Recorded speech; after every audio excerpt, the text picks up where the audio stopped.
B குரு சொந்தங்களுக்கு வணக்கம். இன்னைக்கு நேர்காணல நம்மளோட இருந்திருப்பவர் பி குருஸோட பிதாமகன்னு சொல்லலாம். முன்னாள் பிரதமர்ல இருந்து இந்நாள் பிரதமருக்கு நம்பிக்கை உரியவர், எங்களை போன்ற இளைஞர்களுக்கு வழிகாட்டியான திரு டெல்லி ராஜகோபாலன் அவர்கள். நமஸ்காரம்ண்ணா. நமஸ்காரம். கண்டிப்பாக தாங்கள் கூறியது உண்மைதான். காரணம் என்ன என்று கேட்டால், கார்த்திக், இன்றல்ல நேற்றல்ல கடந்த 3-4 வருடங்களாக நாம் இருவரும் சேர்ந்து கொண்டு செய்யக்கூடிய வீடியோக்கள் தமிழகத்தில் ஒரு புத்துணர்ச்சி ஏற்படுத்தியது. இளைஞர் என்றாலே அவர்களை எல்லாம் வளர்த்து விட வேண்டும் என்ற ஒரு முதுமை 75 வயது ஆனாலும் அவர்களுக்கெல்லாம் ஒரு ஹேண்ட் ஹோல்டிங் என்று ஆங்கிலத்தில் சொல்வார்கள், கைப்பிடித்து பாடம் சொல்ல வேண்டும்.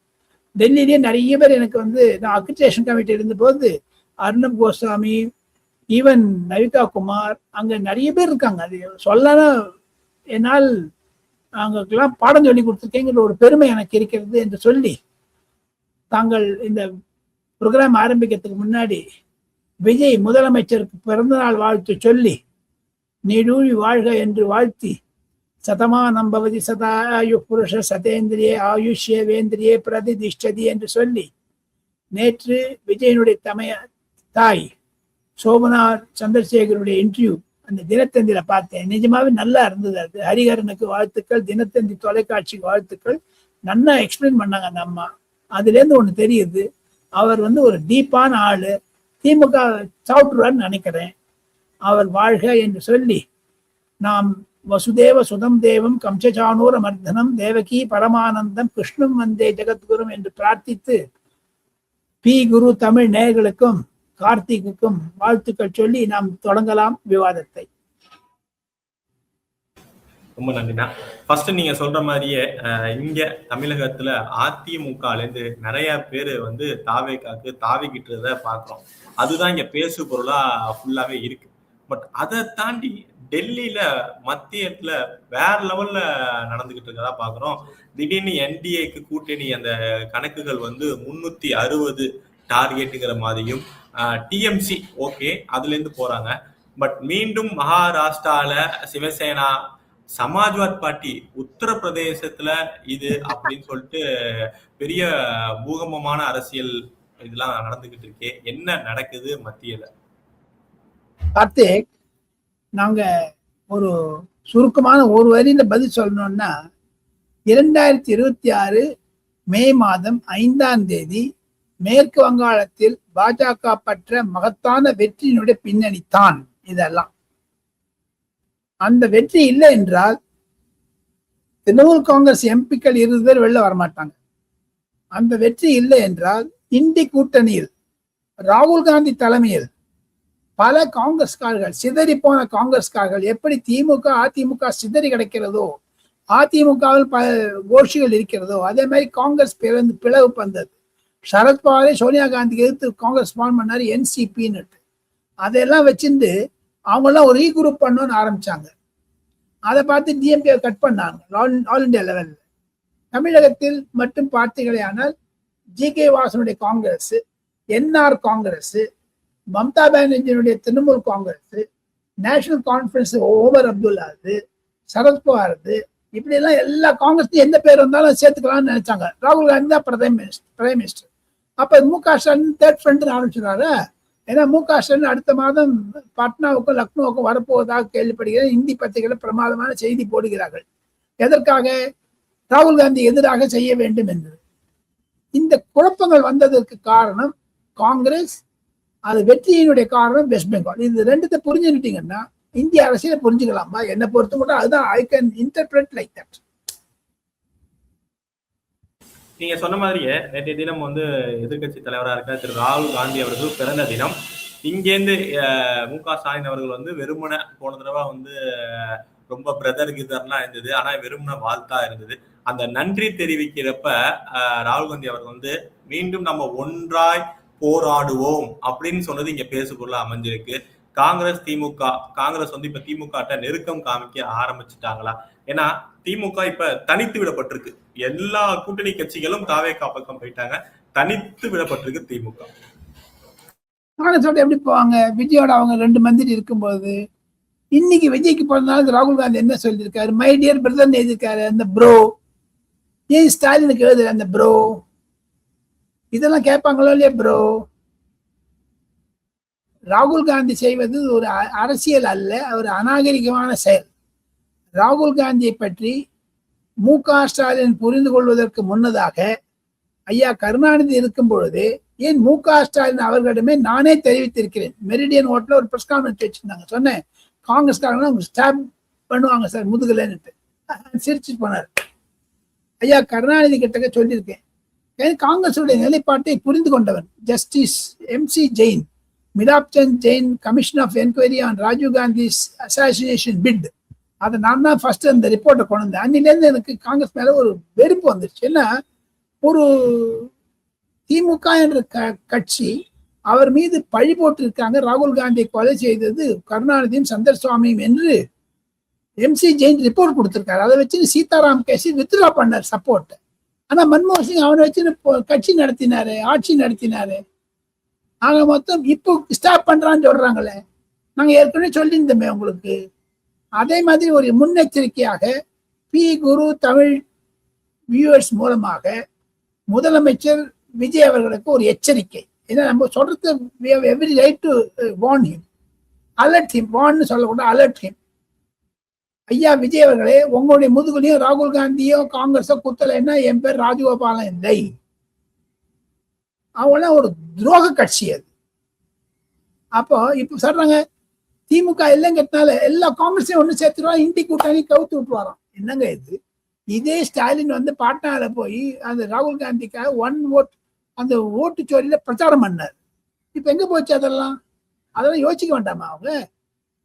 விஜய்க்கு ஒரு எச்சரிக்கை, ராகுல் காந்தியிடம் மயங்க ப்ரோ, ஜாகிரதையா இருங்க ப்ரோ, அவ்வளவுதான். இப்ப பாஜகவுக்கு ஒரு பெரிய சவாலா அமைஞ்சது இந்த நீட் விவகாரம். அது தொடர்ந்து ஃபர்ஸ்ட் டைம் லீக் ஆனது பிரச்சனையானுச்சு. இப்ப மறு தேர்வுலையும் சில சங்கடங்களும் பிரச்சனைகளும் ஆயிருக்கு. அதை எதிர்த்து எதிர்கட்சிகள் ராகுல் காந்தி அவர்களா இருக்கட்டும், இல்ல காக்ரோச் அந்த ஜனதா பார்ட்டி புதுசா ஆரம்பிச்ச பார்ட்டி எல்லாம் வந்து எஜுகேஷன் மினிஸ்டர் தர்மேந்திர பிரதான் அவர்கள் வந்து ராஜினாமா செய்யணும் அப்படிங்கிறாங்க.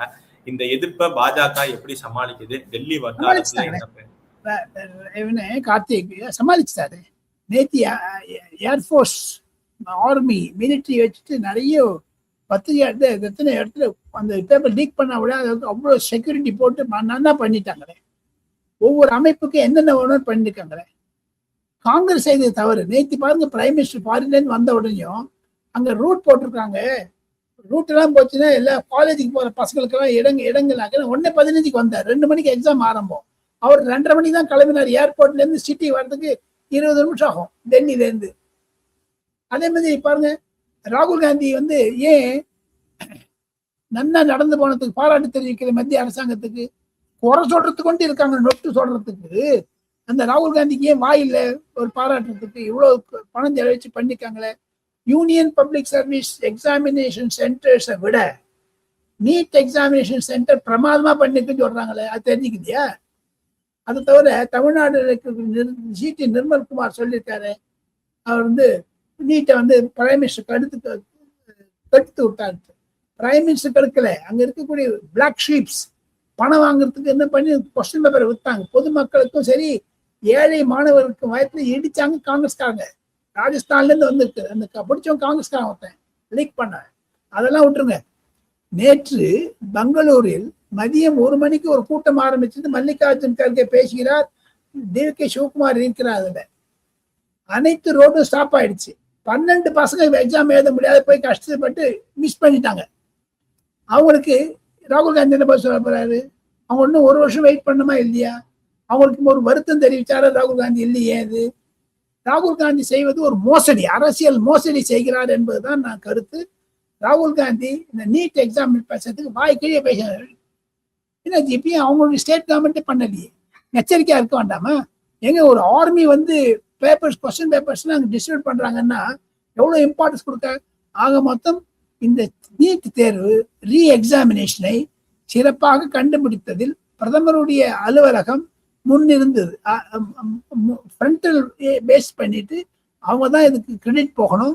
அயல்நாட்டில் இருந்தாலும் சரி, அந்த பிரைம் மினிஸ்டருடைய எண்ணங்கள் முழுக்க இந்த நீட் மாணவர் 22 மற்ற மாணவர்களுக்கு மீதான் இருந்தது.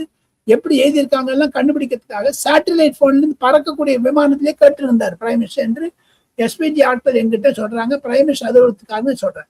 ஆக மொத்தம் பிரைம் மினிஸ்டர் இதை கோஆர்டினேட் பண்ணாரு. தர்மேந்திர பிரதானை மாற்றுகிறாரா இல்லையா என்பதை பொறுத்திருந்துதான் பார்க்க வேண்டும் மந்திரி சபை விஸ்தரிக்கும் பொழுது. ஆக மொத்தம் பிரதமர் செய்தது அவருடைய எண்ணங்கள் நீட் மாணவர்களுக்கு சாதகமாக இருந்து ஒரு கம்ப்ளைண்ட் வரலையே சார். எவனோ தான் அபுதாபில சென்டர்ல பண்ணான்னு அவனை பத்தி பரிசு பண்ணாரு ராகுல் காந்தி.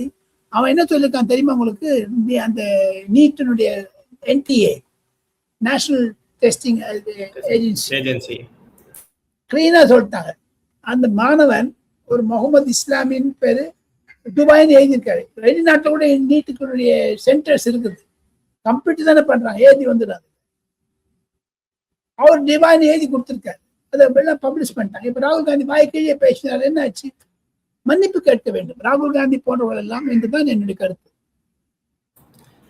இந்த 360 அப்படிங்கிற டார்கெட் அமைஞ்ச உடனே வருகிற கூட்டத்தொடர்ல பிஜேபி 2 முக்கிய பில் பாஸ் பண்றதுக்காக பிளான் பண்ணிட்டு இருக்காங்க. அது ஒண்ணு தொகுதி மறுவரை அப்படின்னு சொல்றாங்களே, என்ன வருகிற கூட்டத்தொடர்ல பிஜேபி பிளான் பண்ணிட்டு இருக்காங்க?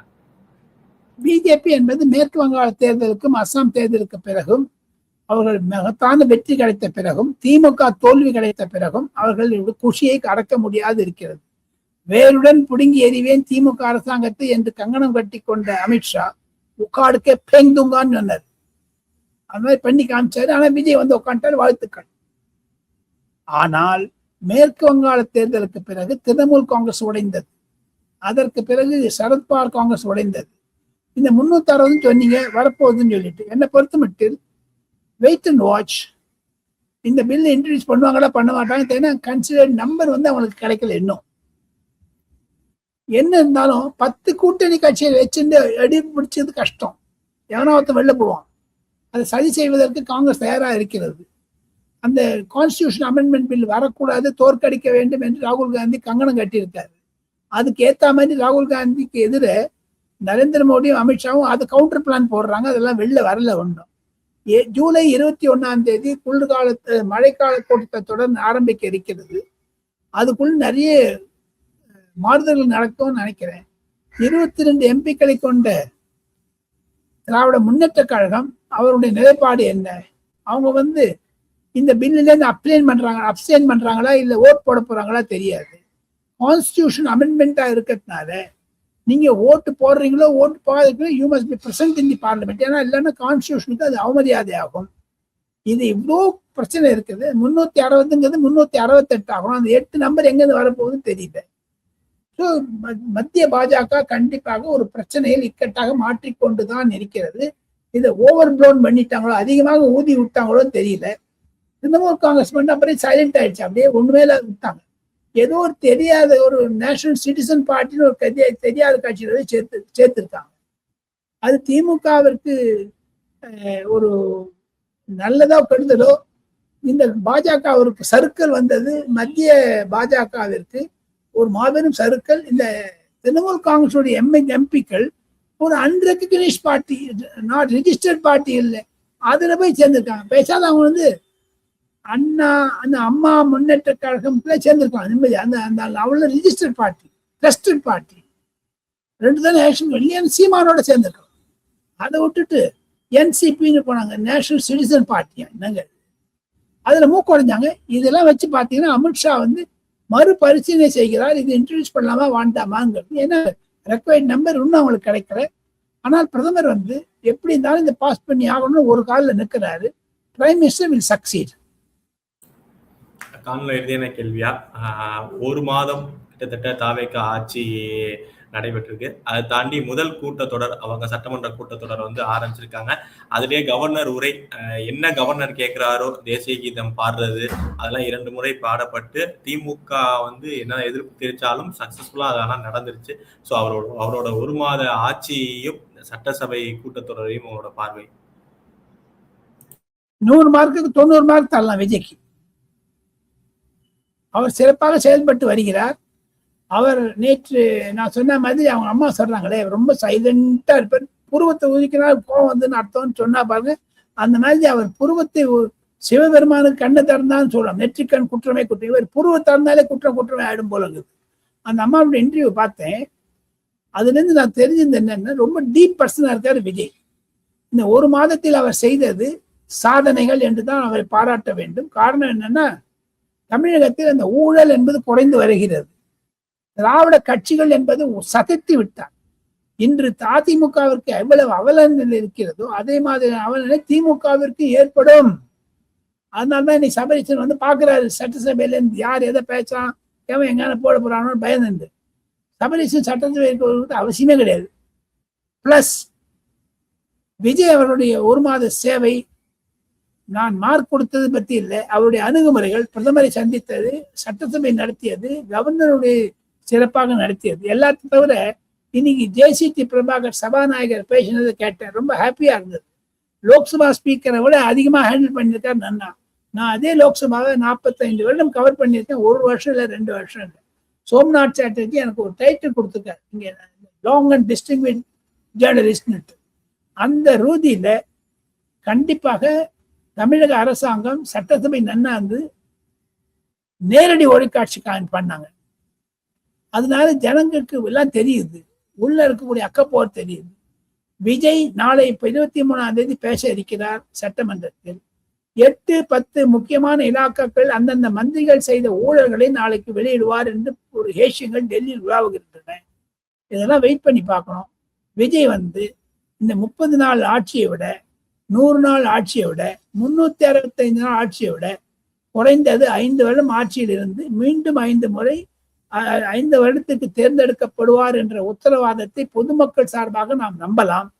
பாருங்க, ஆனானப்பட்ட கம்யூனிஸ்ட் கட்சியே வந்துருச்சுங்க இந்த பக்கம். அவங்களுக்கு கால்குலேஷன் தெரியாதா, பப்ளிக் மூடு தெரியாதா?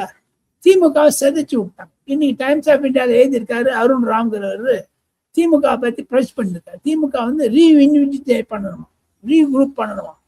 அவர் யாருன்னு சொல்றதுக்கு கதைப்படுது. ஜனங்க வெறுத்துட்டாங்களே சார், ஜனங்க தூக்கி போட்டாங்களே சார் திமுக. டைம்ஸ் ஆஃப் இந்தியாவில் ஏதோ ஒருத்தவங்க ஓட்டு போட மாட்டோம், தமிழ் பத்திரிக்காரனே ஓட்டு போடுறது கிடையாது. ரீல்ஸையும் யூடியூபையும் இன்ஸ்டாகிராமையும் பார்த்து ஓட்டு போடுறோம், டைம்ஸ் ஆஃப் இந்தியா பார்த்தா ஓட்டு போட போறாங்க. எப்படி என் ராம் அவர்கள் ஒதுக்கப்பட்டாரோ ஹிந்துவிலிருந்து, இந்த அருண் ராமும் ஒதுக்கப்பட்டார் இந்த தமிழ் டைம்ஸ் ஆஃப் இந்தியா தான் என்னுடைய கருத்து. விஜய் அவர்கள் நன்றாக செயல்படுகிறார்கள். இன்று சட்டசபையின் நேரடி ஒளிபரப்பை பார்த்த பிறகு சட்டமன்றத்தில் இன்னும் பல பிரச்சனைகள் வரும், ரகளைகள் வரும், அடிதடி நடக்கும். இருந்தாலும் அதை விஜய் அவர்கள் சமாளிப்பார்கள். எனக்கு ஒன்னே ஒன்று சொல்லி முடிச்சுக்கிறேன் பி குரு தமிழ் நேயர்களுக்கு. விஜய் நான் பார்க்கிறேன், PV நரசிம்மராவ் மாதிரி ஆரம்பிச்சாரு, ரொம்ப இடது வலது சாரியோட சப்போர்ட்டை வச்சிருந்து மெதுவா டாக்டர் மன்மோகன் சிங் மாதிரி ஆனாரு. மன்மோகன் சிங் மௌனி பாபான்னு எல்லாம் சொல்றாங்க. இப்ப காங்கிரஸ் கூட அந்த சொல்லி திமுக விஜய் அவர்களை மௌனி பாபான்னு சொல்ல ஆரம்பிச்சிருக்காங்க. இருப்பினும் ஒன்று நிச்சயம், விஜய் அவர்கள் கூடிய விரைவில் நரேந்திர மோடி மாதிரி ஆயிடுவாரு, ஸ்ட்ராங் ஆயிடுவாரு. 240 பேரை வச்சிருந்து 362 பேர் கண்டுபிடிக்கக்கூடிய நரேந்திர மோடிக்கு விஜய் அவர்கள் ஒரு பாடமாக எடுத்துக்கொண்டு 108 எப்படி 144 பண்ணாரோ அதே மாதிரி இப்ப 170 பண்ணுவாரு. பார்த்துட்டே இருக்க. திமுக உடைந்தும் எப்படி நரேந்திர மோடி அமித்ஷா எல்லாம் பண்றாங்களோ அதே மாதிரி தமிழகத்தினுடைய அமித்ஷாவை நான் ஆதவ் அர்ஜுனா மூலமாக பார்க்கிறேன். புஷி ஆனந்த் அவர்களை ராஜ்நாத் சிங் மாதிரி பார்க்கிறேன், நரேந்திர மோடி மாதிரி விஜயை பார்க்கிறேன் என்றுதான் சொல்லி தமிழகத்தில் கண்டிப்பாக ஆட்சி, நிலையான ஆட்சி இருக்கும். தமிழ் வெற்றி கழகத்துடைய நேயர்களுக்கு வாழ்த்துக்கள் என்று சொல்லி டெல்லியிலிருந்து விடைபெறுகிறேன். ராஜகோபால்.